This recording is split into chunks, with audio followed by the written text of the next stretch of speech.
सिंह मुझे ज्वाइन कर रहे हैं इस वक्त प्रोग्राम में, जो कि सिख फॉर जस्टिस खालिस्तान तहरीक के रहनुमा हैं। और इन्हीं के एक और रहनुमा गुरप्तूरत सिंह ने एक बड़ा स्टेटमेंट दिया है। वो कह रहे हैं कि इंडियन आर्मी को पंजाब से गुजर कर पाकिस्तान पर हमला करने नहीं देंगे। तो परमजीत सिंह, ये बहुत बड़ा स्टेटमेंट है सर। क्या जो भारतीय फौज में मौजूद सिख हैं वो राब्ते में हैं आपसे? जी, ये गल बिल्कुल ठीक है कि Gurpatwant Singh Pannu general counsel Sikhs for justice ने ਜਿਹੜਾ ਬਿਆਨ ਦਿੱਤਾ ਕਿ ਪੰਜਾਬ ਦੇ ਰਾਹੀਂ ਹਿੰਦੁਸਤਾਨ ਨੂੰ ਹਮਲਾ ਕਰਨ ਦੀ ਇਜਾਜ਼ਤ ਨਹੀਂ ਦਿੱਤੀ ਜਾਏਗੀ, ਇਹ ਬਿਲਕੁਲ ਦਰੁਸਤ ਬਿਆਨ ਹੈ। ਤੇ ਜੇ ਹਿੰਦੁਸਤਾਨ ਦੀ ਫੌਜ ਨੇ ਪਾਕਿਸਤਾਨ ਤੇ ਹਮਲਾ ਕਰਨ ਦੀ ਕੋਸ਼ਿਸ਼ ਵੀ ਕੀਤੀ ਤਾਂ ਸਿੱਖ ਕੌਮ ਜਿਹੜੀ ਹੈ ਉਹ ਬਗਾਵਤ ਕਰੇਗੀ, ਸਿੱਖ ਫੌਜ ਜਿਹੜੀ ਹੈ ਉਹ ਬਗਾਵਤ ਕਰੇਗੀ। सही सही। अच्छा, आप लंदन में मौजूद हैं सर। वहाँ इंडियन और इसराइली इंतहा पसंद जो है उन्होंने पाकिस्तानी हाई कमीशन पर हमला किया है, तोड़ फोड़ की है। इसको कैसे देखते हैं आप? ਪਾਕਿਸਤਾਨ ਦੇ ਸਫਾਰਤਖਾਨੇ ਤੇ ਜੋ ਯੂਕੇ ਦੇ ਵਿੱਚ ਹਮਲਾ ਕੀਤਾ ਗਿਆ ਉਹ ਬਹੁਤ ਨਿੰਦਣਯੋਗ ਹੈ। ਇਹ ਇੰਡੀਅਨ ਟੈਰਰਿਸਟ ਜਿਹੜੇ ਹੈਗੇ ਆ ਉਹ ਯੂਕੇ ਦੇ ਵਿੱਚ ਪਹੁੰਚ ਚੁੱਕੇ ਆ, ਕੈਨੇਡਾ ਤੇ ਅਮਰੀਕਾ ਦੇ ਵਿੱਚ ਪਹੁੰਚ ਚੁੱਕੇ ਆ ਤੇ ਇੱਥੇ ਦੀਆਂ ਸਰਕਾਰਾਂ ਵੀ ਇਸ ਚੀਜ਼ ਤੋਂ ਅਵੇਅਰ ਨੇ। ਸੋ ਜਿੰਨੇ ਵੀ ਉੱਥੇ ਪ੍ਰਦਰਸ਼ਨ ਕਰਨ ਵਾਸਤੇ ਗਏ ਸੀਗੇ ਉਹਨਾਂ ਨੇ ਪਾਕਿਸਤਾਨ ਦੇ ਸਫਾਰਤਖਾਨੇ ਤੇ ਅਟੈਕ ਕੀਤਾ, ਉੱਥੇ ਪੱਥਰ ਮਾਰੇ, ਉੱਥੇ ਆਂਡੇ ਸਿੱਟੇ, ਉੱਥੇ ਰੰਗ ਸਿੱਟਿਆ, ਉਹਨਾਂ ਚੋਂ ਕਈਆਂ ਨੂੰ ਅਰੈਸਟ ਕੀਤਾ ਗਿਆ। ਸੋ ਇਹ ਟੈਰਰਿਜ਼ਮ ਜਿਹੜਾ ਆ ਇਹ ਇੰਡੀਆ ਫੈਲਾ ਰਿਹਾ ਦੁਨੀਆ ਦੇ ਵਿੱਚ, ਪਾਕਿਸਤਾਨ ਨਹੀਂ ਫੈਲਾ ਰਿਹਾ। ਮੈਂ ਇੱਕ ਗੱਲ ਇੱਥੇ ਹੋਰ ਦੱਸ ਦੇਣਾ ਚਾਹੁੰਦਾ ਹਾਂ ਕਿ 1 ਮਈ 2025 1 ਮਈ ਨੂੰ ਸਿਕਸ ਫॉर ਜਸਟਿਸ ਵੱਲੋਂ ਹਿੰਦੁਸਤਾਨ ਦੇ ਸਫਾਰਤਖਾਨੇ ਦੇ ਬਾਹਰ ਜਿਹੜਾ ਆ ਵਿਰੋਧ ਪ੍ਰਦਰਸ਼ਨ ਜਿਹੜਾ ਉਹ ਰੱਖਿਆ ਗਿਆ। ਜਿਹੜੀ ਸੋਲੀਡੈਰਿਟੀ ਹੈ, ਅਸੀਂ ਜਿੰਨੇ ਵੀ ਇਨੋਸੈਂਟ ਬੰਦੇ ਪਹਿਲਗਾਮ 'ਚ ਮਾਰੇ ਗਏ ਆ ਉਹਨਾਂ ਦੇ ਨਾਲ ਸਾਡੀ ਸੋਲੀਡੈਰਿਟੀ ਆ, ਅਸੀਂ ਉਹਨਾਂ ਦੇ ਨਾਲ ਖੜੇ ਹਾਂ। ਤੇ ਹਿੰਦੁਸਤਾਨ ਨੂੰ ਐਕਸਪੋਜ਼ ਕਰਨ ਵਾਸਤੇ ਕਿ ਹਿੰਦੁਸਤਾਨ ਦਾ ਆਪਣਾ ਹੀ ਹਮਲਾ ਆ ਆਪਣੇ ਹੀ ਲੋਕਾਂ ਦੇ ਉੱਤੇ, ਸਾਰੀ ਦੁਨੀਆ ਦੇ ਵਿੱਚ ਇਹਨੂੰ ਐਕਸਪੋਜ਼ ਕਰਨਾ ਬੜਾ ਜ਼ਰੂਰੀ ਹੈ। ਇਸ ਲਈ ਮੁਸਲਮਾਨ ਤੇ ਸਿੱਖ ਜਿਹੜੇ ਆ ਇਹ ਦੋਨੇ ਇਕੱਠੇ ਹੋ ਕੇ ਹਿੰਦੁਸਤਾਨ ਦੀ ਅੰਬੈਸੀ ਦੇ ਅੱਗੇ 1 ਮਈ ਨੂੰ 1 ਵਜੇ ਤੋਂ ਲੈ ਕੇ 3 ਵਜੇ ਤੱਕ ਦੁਪਹਿਰ ਨੂੰ ਮੁਜ਼ਾਹਰਾ ਕਰਨਗੇ। ਸੋ ਮੈਂ ਅਪੀਲ ਕਰਦਾ ਹਾਂ ਤੁਸੀਂ ਆਪਣੇ ਚੈਨਲ ਤੇ ਹਰੇਕ ਪਾਸੇ ਇਹ ਖਬਰ ਚਲਾਓ। 1 ਤੋਂ 3 ਲੰਡਨ ਹਾਈ ਕਮਿਸ਼ਨ ਦੇ ਬਾਹਰ ਜਿਹੜਾ ਸਿक्स फॉर जस्टिस ਵੱਲੋਂ ਮੁਜ਼ਾਹਰਾ ਜਿਹੜਾ ਉਹ ਕੀਤਾ ਜਾ ਰਿਹਾ ਤੇ ਸਾਰੇ ਇਹਦੇ 'ਚ शिरकत ਕਰਨ। बिल्कुल ठीक है। अच्छा, ये भी फरमाइए परमजीत के हिंदुस्तान के मुख्तलिफ शहरों में हम इस वक्त देख रहे हैं कि जो कश्मीरी हैं उनको मारा जा रहा है, उनके घरों को मिसमार किया जा रहा है, बाकायदा मुसलमानों के खिलाफ वहाँ पर उकसाया जा रहा है। हालांकि पहलगाम में जो वाक़या हुआ वहाँ पर सिक्योरिटी फोर्सेस नहीं पहुंची, वहाँ पे पुलिस नहीं पहुंची, लेकिन यही वो कश्मीरी थे जो जख्मियों की जानों को बचा रहे थे। किस तरह से वो लेकर वहाँ से जा रहे थे। आप जो कुछ हो रहा है अभी कश्मीरियों के साथ भारत में, उसको किस तरह से देख रहे हैं? ਪਹਿਲਗਾਮ ਦੇ ਹਮਲੇ ਤੋਂ ਬਾਅਦ ਜੋ ਕੁਛ ਹਿੰਦੂਆਂ ਨੇ ਇੰਡੀਆ ਦੇ ਵਿੱਚ ਕੀਤਾ ਆ, ਮੁਸਲਮਾਨਾਂ ਦੇ ਉੱਤੇ ਹਮਲੇ ਕੀਤੇ, ਮੁਸਲਮਾਨ ਜਿਹੜੇ ਸਟੂਡੈਂਟ ਹੈਗੇ ਆ ਸਾਰੀ ਦੁਨੀਆ ਸਾਰੀ ਇੰਡੀਆ ਦੇ ਵਿੱਚ ਜਿੱਥੇ ਜਿੱਥੇ ਵੀ ਉਹ ਸੀਗੇ ਉਹਨਾਂ ਨੂੰ ਹੋਸਟਲਾਂ ਚੋਂ ਕੱਢਿਆ ਗਿਆ, ਉਹਨਾਂ ਨੂੰ ਕੁੱਟਿਆ ਮਾਰਿਆ ਗਿਆ, ਗਾਲੀਆਂ ਕੱਢੀਆਂ ਗਈਆਂ ਉਹਨਾਂ ਨੂੰ। ਪੰਜਾਬ ਦੇ ਵਿੱਚ ਪੰਜਾਬੀਆਂ ਨੇ ਇਹਦਾ ਡਟ ਕੇ ਵਿਰੋਧ ਕੀਤਾ ਤੇ ਉਹ ਕਸ਼ਮੀਰ ਦੀਆਂ ਕੁੜੀਆਂ ਨੂੰ ਉਹਨਾਂ ਦੇ ਘਰਾਂ ਦੇ ਵਿੱਚ ਪਹੁੰਚਾਇਆ ਗਿਆ, ਸਿੱਖਾਂ ਵੱਲੋਂ ਆਪਣੇ ਘਰਾਂ ਦੇ ਵਿੱਚ ਰੱਖਿਆ ਗਿਆ ਤੇ ਚੈਲੰਜ ਕੀਤਾ ਗਿਆ ਹਕੂਮਤ ਨੂੰ, ਜੇ ਕਿਸੇ ਵੀ ਮੁਸਲਮਾਨ ਕੁੜੀ ਦੇ ਉੱਤੇ ਕਿਸੇ ਵੀ ਤਰ੍ਹਾਂ ਦਾ ਕਿਸੇ ਵੀ ਹਿੰਦੂ ਨੇ ਹਮਲਾ ਕੀਤਾ ਤਾਂ ਸਿੱਖ ਕੌਮ ਉਹਦਾ ਡਟ ਕੇ ਵਿਰੋਧ ਕਰੇਗੀ ਤੇ ਇਹਨਾਂ ਕੁੜੀਆਂ ਦੇ ਨਾਲ ਜਿਹੜੀ ਆ ਉਹ ਆਪਣੀ ਸੋਲੀਡੈਰਿਟੀ ਸ਼ੋਅ ਕਰੇਗੀ, ਉਹਨਾਂ ਦੇ ਨਾਲ ਖੜੇਗੀ। ਸੋ ਇਹ ਬਹੁਤ ਨਿੰਦਣਯੋਗ ਹੈ ਕਿ ਮੁਸਲਮਾਨਾਂ ਦੇ ਘਰਾਂ ਨੂੰ ਢਾਇਆ ਗਿਆ, ਮੁਸਲਮਾਨਾਂ ਦੇ ਉੱਤੇ ਹਮਲਾ ਕੀਤਾ ਗਿਆ। ਇਹ ਇੱਕ ਗਿਣੀ ਮਿੱਥੀ ਤੇ ਸੋਚੀ ਸਮਝੀ ਸਾਜ਼ਿਸ਼ ਆ ਹਿੰਦੁਸਤਾਨ ਦੀ, ਜਿਸ ਦੇ ਅਧੀਨ ਇਹ ਪਹਿਲਗਾਮ ਦੇ ਵਿੱਚ ਜਿਹੜੇ ਆ 27 ਹਿੰਦੂ ਆਪਣੇ ਹੀ ਦੇਸ਼ ਦੇ ਨਾਗਰਿਕ ਹਿੰਦੁਸਤਾਨ ਨੇ ਆਪ ही कत्ल ਕੀਤੇ ਤੇ ਮੁਸਲਮਾਨ ਤਨਜ਼ੀਮਾਂ ਦੇ ਤੇ पाकिस्तान ਦੇ गल ਨੂੰ मढ़िया।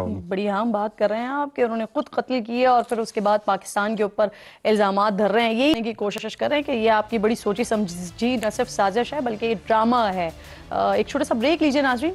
ब्रेक के बाद जब वापस आते हैं तो पाकिस्तान की जो धाक है ना इंडिया के ऊपर, बड़ी कोशिश भारत की मुसलसल रही है कि अपनी फ्लीट्स में भी इजाफा करें और अपनी तादाद में भी इजाफा करें, लेकिन निकम्मेपन और नालायकी की जो मिसालें हैं वो रखते हैं आपके सामने। नाज़रीन, तादाद कभी जीत की ज़मानत नहीं होती, ये मुसलमान रोज़े अव्वल से जानता है। गज़वा गुज़रे बदर का हो या फिर आने वाले हिंद का, ज़मीनी बुतों को पूजने वाले 1000 हों या फिर 14 लाख हो, इससे फ़र्क नहीं पड़ता। मोमिन कल भी जज्बा जहाद से लड़ता था, मोमिन आज भी जज्बा जहाद से सरशार है। दुश्मन से लड़ने के लिए तैयार है, धूल चटाने के लिए बेकरार है। 1965 का मार्का तो याद ही होगा जब 1 मिनट से भी कम में पाक फजाया के हीरो MM आलम ने दुश्मन के 5 तैयारे मार गिराए थे। 2019 गुजरे तो अभी 5 साल ही हुए हैं जब विंग कमांडर नोमान अली खान और स्क्वाड्रन लीडर हसन सिद्दीकी ने दुश्मन का शिकार किया था, अभिनंदन को गिरफ्तार किया था। हालांकि भारतीय एयरफोर्स का शुमार तैयारों की तादाद के हिसाब से दुनिया की चौथी फजाइया में होता है। उर्दू न्यूज़ ने जनवरी 2025 में मिलिट्री तकाबुल करने वाली वेबसाइट ग्लोबल फायर पावर के आदाद-ओ-शुमार पर एक रिपोर्ट शाये की थी, जिसके मुताबिक भारत के पास 2229 तैयारे मौजूद हैं, जिनमें से 513 लड़ाका तैयारे हैं, 130 अटैक टाइप्स तैयारे हैं, 74 स्पेशल मिशन तैयारे हैं, 80 अटैक हेलीकॉप्टर्स शामिल हैं, बाकी इसके अलावा हैं। और इसी के मुकाबले में पाकिस्तानी फ़ज़ाइया का नंबर 7वां है। पाकिस्तान के पास 328 लड़ाका तैयारे हैं, 90 अटैक टाइप्स हैं, 27 स्पेशल मिशन तैयारे हैं और 57 अटैक हेलीकॉप्टर्स शामिल हैं। आज के नाज़रीन, इस जदीद दौर में ना फ़िज़ाई मार्के जो हैं वो तादाद से नहीं जीते जाते, बल्कि नित नई स्ट्रैटेजीज़, तेज़ तरीन जवाबी सलाहियत, बर वक्त फैसले की क़ुव्वत और मौसर तरबियत, ये सब मिलकर फ़ज़ाइया को बढ़तरी दिलवाते हैं। और इस मैदान में भारत पाकिस्तान का दूर दूर तक कोई मुकाबला नहीं कर सकता। मकामी तौर पर तैयार करदा जदीद तरीन JF-17 थंडर हों, चीन से लिए गए J-10, अमेरिका से खरीदे गए F-16, ये सब मिलकर फ़ज़ा में शाहीनों की धाक बिठाते हैं। भारत के पास सबसे जदीद तरीन फ्रांस से लिया गया राफेल जेट है, जो उसने हज़ारों डॉलर्स खर्च करके लिए हैं। लेकिन पाकिस्तान मकामी तौर पर जो JF-17 तैयार करता है, उसका रडार इतना जदीद है जितना भारत राफेल में होने का दावा करता है। JF-17 न सिर्फ हदफ को लॉक करके मीज़ाइल दागने की सलाहियत रखता है, बल्कि अपने हदफ का बिल्कुल ऐसे ही पीछा करता है जैसे हॉलीवुड फिल्म्स में दिखाया जाता है, या मोदी जी आपका बॉलीवुड भी इस तरह का कुछ करने का कोशिश करता है। ये एक साथ 15 अहदाफ की निशानदेही के साथ 4 अहदाफ को निशाना बना सकता है। पाकिस्तान ने अभिनंदन का जहाज भी इसी जदीद JF-17 से शिकार किया था, जिसने भारतीय फ़ज़ाइया को वर्ता हैरत में डाल दिया था। इस वाक़े के बाद इंडियन एयर मार्शल कपूर ये तस्लीम करने को तैयार नहीं थे कि पाकिस्तान ये काम JF-17 की मदद से कर सकता है। उनका कहना था कि टेक्नोलॉजी सिर्फ पाकिस्तानी F-16 में मौजूद है। बेचारे ये तस्लीम करें भी तो कैसे, क्योंकि अपने तैयारे है ही ऐसे कि उड़ें तो पता नहीं लगता है कि कब ज़मीन पर आ गिरेंगे। इसीलिए तो दुनिया उन्हें उड़ते हुए ताबूत करार देती है। पाक फ़ज़ाइया के खौफ से भारत फ्लीट में मुसलसल इजाफे पर इजाफा कर रहा है, लेकिन एक्सपर्टीज सिफर की सिफर। ज़्यादा दूर नहीं जाते हैं, इसी महीने की अगर बात कर लेते हैं तो 2 तारीख को भारतीय फ़ज़ाइया का जैगुआर तैयारा गुजरात में गिरकर तबाह हो गया था, जिसके नतीजे में एक पायलट हलाक हो गया था, दूसरा जख्मी हो गया था। पिछले महीने यानी 7 मार्च को भारतीय फ़ज़ाइया के एक नहीं बल्कि दो तैयारे हादसे का शिकार हो गए थे। जैगुआर हरियाणा और A-32 बिग डोगरा में गिरकर तबाह हो गए थे। वेबसाइट भारत रक्षक के ही आदाद-ओ-शुमार के मुताबिक सिर्फ रवा बरस यानी 4 महीनों में भारत के 4 तैयारे हादसे का शिकार हो चुके हैं।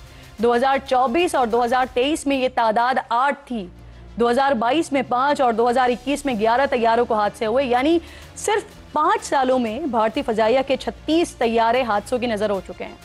यहाँ पर इकबाल का एक शेर याद आ जाता है मुझे कि काफिर है तो शमशीर पे करता है भरोसा, मोमिन है तो बेतेग भी लड़ता है सिपाही। लेकिन पाकिस्तानी फ़ज़ाइया बेतेग बिल्कुल भी नहीं है, पर तय तेग करने में बहुत माहिर है। इसीलिए अल्हम्दुलिल्लाह हम पाकिस्तानी जंग की गीदड़ भपकियों को ना देते हैं, क्योंकि हम जानते हैं कि ज़मीन में, आसमान में और समंदर में वतन अजीज़ का दिफा नाकाबिल तस्खीर